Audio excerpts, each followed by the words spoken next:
Il y a des images qui traversent les générations. Et puis il y a celles qui semblent écrites par le destin. En 2007, un jeune Lionel Messi, alors âgé de 20 ans, participe à une séance photo caritative organisée par l'UNICEF et le journal Sport.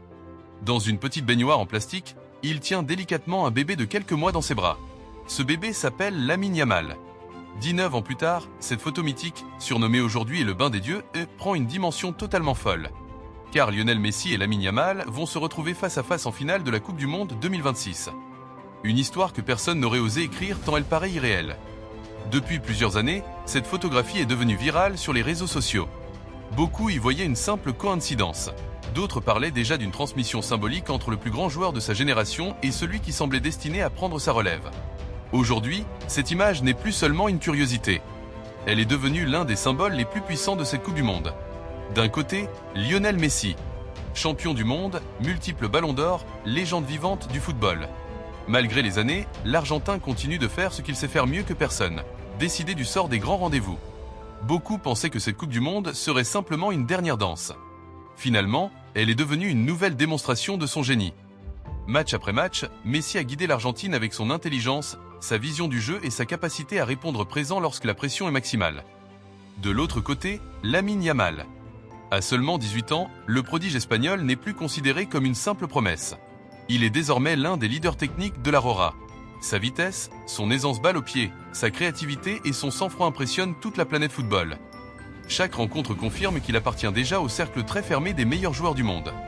Le plus fascinant dans cette histoire, c'est qu'elle dépasse largement le football. Ce n'est pas simplement un duel entre l'Espagne et l'Argentine. Ce n'est pas seulement une finale de Coupe du Monde. C'est une confrontation entre deux générations séparées par près de 20 ans. L'un représente l'héritage. L'autre incarne l'avenir. Pendant des années, les comparaisons avec Messi ont pesé sur les épaules de nombreux jeunes talents. Certains étaient annoncés comme le nouveau Messi. Aucun n'a réellement supporté cette pression. Avec Lamine Yamal, le discours est différent. Personne ne lui demande d'être le nouveau Lionel Messi. On lui demande simplement d'être Lamine Yamal. Et c'est probablement ce qui rend son ascension encore plus impressionnante. À mesure que la compétition avançait, les supporters du monde entier espéraient secrètement cette affiche. Les réseaux sociaux se sont rapidement remplis de montages reprenant la célèbre photo du bain. Certains parlaient d'une prophétie. D'autres évoquaient un passage de témoin préparé par le destin lui-même.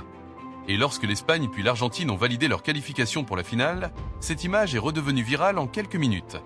Cette rencontre pourrait également avoir une énorme influence sur les récompenses individuelles de la saison. Une performance exceptionnelle en finale pourrait peser lourd dans la course au Ballon d'Or. Voir Messi ajouter un nouveau chef-d'œuvre à sa carrière serait historique. Voir Lamine Yamal mener l'Espagne au sacre à seulement 18 ans le propulserait immédiatement parmi les plus grandes étoiles du football mondial. Les amateurs de football adorent ces histoires où la réalité dépasse la fiction. Elles rappellent pourquoi ce sport est capable de faire rêver des milliards de personnes. Derrière les statistiques, les trophées et les records, il existe parfois des récits qui donnent une dimension presque magique aux événements. Messi soulèvera-t-il une nouvelle Coupe du Monde avant de quitter définitivement la scène internationale? Ou Lamine Yamal écrira-t-il le premier chapitre d'une dynastie qui pourrait durer une décennie? Une seule réponse sera donnée sur le terrain. Et vous, selon vous, cette finale représente-t-elle le dernier chef-d'œuvre de Lionel Messi ou le début du règne de Lamine Yamal? Dites-moi votre pronostic en commentaire. Et surtout, expliquez qui vous voyez entrer définitivement dans l'histoire à l'issue de ce match.